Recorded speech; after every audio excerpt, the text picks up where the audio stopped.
I was recently screening for some pharma stocks in India, and I came across this one company that appeared to be cheaper than most of the other peers. Now, then, of course, I went through the company's financials, I went through the company's latest quarterly results, and saw that this company's consolidated net profit fell 23% year over year to 517 crores. Revenues also saw a slight dip. It was down about 0.5% compared to the same quarter in 2024. And while the quarterly results looked okay, the balance sheet of the company looked really strong. So I kind of decided to do a bit of a deep dive into the company and then realized that this potentially could be one of the cheapest pharma stocks in India. Either that or it could be a value trap. So let's find out what this company is all about today. Today we are be covering the stock Natco Pharma. Of course, this is not investment advice. This is not financial advice. I'm just sharing my perspective, my views on Natco Pharma. Please do your own diligence before you decide whether or not to invest in this company. Please definitely do not invest in a company just because a YouTuber suggested. So let's continue with the stock analysis. So as you can see on my screen here, these are the latest results for Natco Pharma for the September 2020, for the quarter ended September 2025. And as you can see, yearly sales has declined about 0.5%. However, the most important thing is that operating margins are down to 42% from 59% last year. That's a significant drop, almost 17% drop in operating profits. And then if you took a look at the net profit, then that's about 518 crores as compared to 676 crores. So that's again a good 23 odd percent decrease in net profit as well. So why the drop? See, the management during the call explained that this is primarily due to higher R&D expenses, a one-time employee bonus, and provisions for business-related matters. So that way is, if you look at it on the face of it, the revenue and the profit declines do not look great. But at the same time, we are seeing that the stock is down 35% this year. So is the bad results priced in? So one thing that really attracted me to Natco Pharma is that if you take a look here, the market cap of the company is 15,800 crores and the enterprise value of the company is 13,300 crores. That means the company has more cash and cash equivalent than debt. With excess cash, this company can easily acquire other companies, can give a dividend, can use that to advance its R&D facilities for future growth. So it's a cash-rich company, and I think that's an important thing to sort of keep in mind.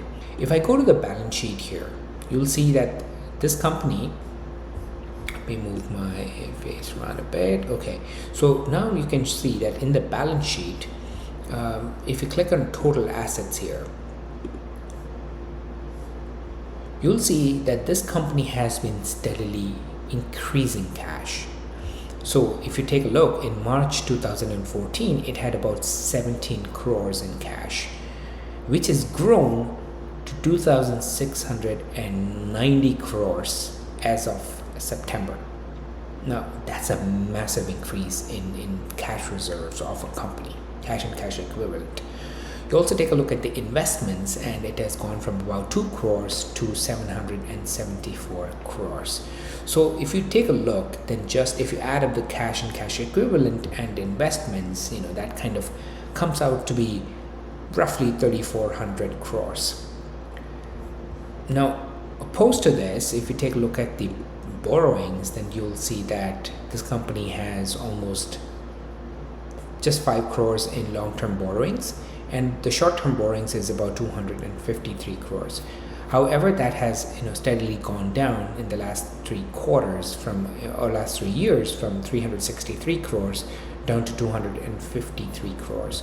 So this is a really cash-rich company. The size of the balance sheet is about 10,400 crores, and out of that, about One third of it is cash and cash equivalent. And not just cash. How is this company generating cash? Of course, you can see here that the balance sheet has gone from a size of about 1100 crores all the way to 10,000 crores in the last 10-11 years. So 10x this company has grown its balance sheet. If you take a look at the cash flows, again, it's not just paper profits that the company is delivering, it's actually generating cash as well. In fact, last year until March 2025, cash from operations was 1697 crores.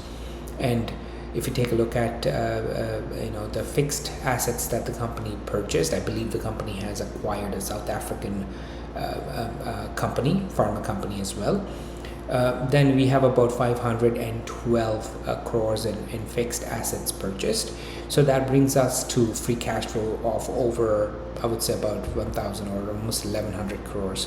So again, this company is producing cash. It has a really strong balance sheet. And in terms of the PE ratio that it is available at, it is trading at a PE of 10. If you take a look at the peers, we look at Sun Pharma, we look at DV's Lab, look at their PE ratios. This is DV's is trading at a PE of 69. Of course, I'm not saying that DV's is a bad company. It's a fantastic company, just that it's trading at a really high multiple.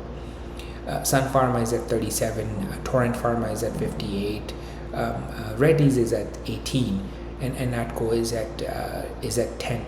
For a company that has such a good balance sheet and also is into complex molecules with the potential for a long-term runway, I think Natco Pharma is trading at a relatively cheaper valuation when compared to the peers. Now let's take a look at Natco Pharma's chart, and as we discussed earlier, this company has delivered a negative 35% return so far this year. However, if I take a look at the long-term chart of Natco Pharma, I am on the monthly chart here, then you can see that it is, from a long-term monthly perspective, it is still in an uptrend. It has been making higher highs and higher lows, higher highs and higher lows.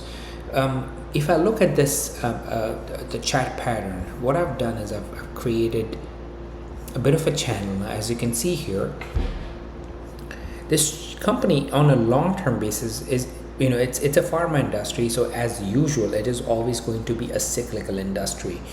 However, you can witness these cycles in terms of the stock price. And as you can see here, this stock has made a high. It has touched this upper end of the channel that I've drawn here. This channel connects the lows from 2020, 2022, and the recent low in May of 2025.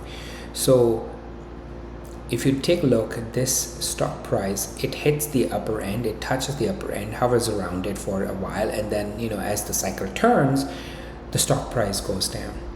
And again, at the lows, the cycle turns again, and then the stock price goes up. And then at the peak of the cycle, investors start selling and the stock goes down. So it made a peak in last year, September of last year, and then since then the stock price has corrected, and now it's kind of consolidating near the bottom of this channel, and it seems to have given a bit of a breakthrough. If you look at the volume here, then you'll see that in the last week, massive volume has been traded. It's almost 26.39 million shares have been traded. So it seems to have given a bit of a breakout here from this trend line. Now, purely based on the chart, there is a potential that over the next couple of years, this stock could again go back to the upper end of the channel.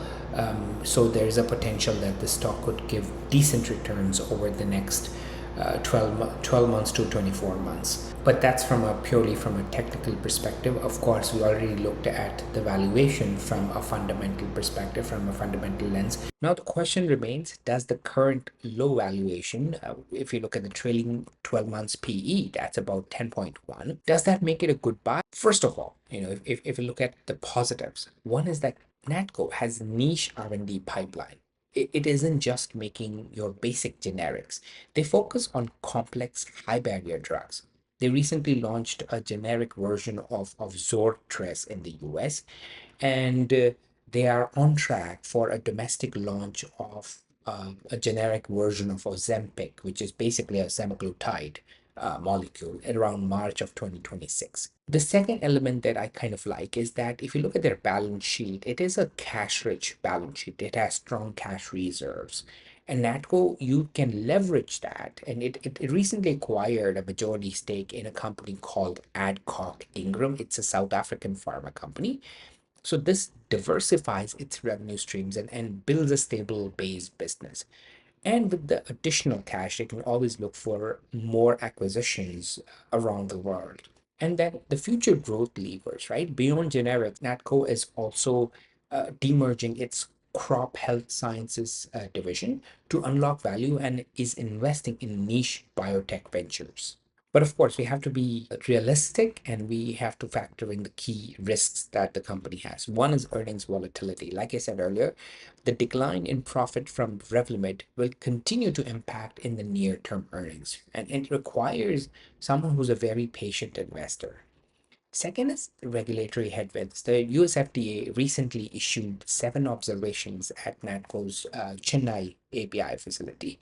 Now, while the company believes these are procedural and regulatory issues, definitely to add a bit of uncertainty. So, in terms of what are the catalysts that we need to sort of watch out in the short term, first is watch for a successful resolution of those US FDA observations that were made. It's important to monitor the integration and performance of the acquired Adcock Ingram business. But more importantly, I think in the medium to long term, the biggest factor could be the approval and the market uptake of the high potential products like some generic semaglutide.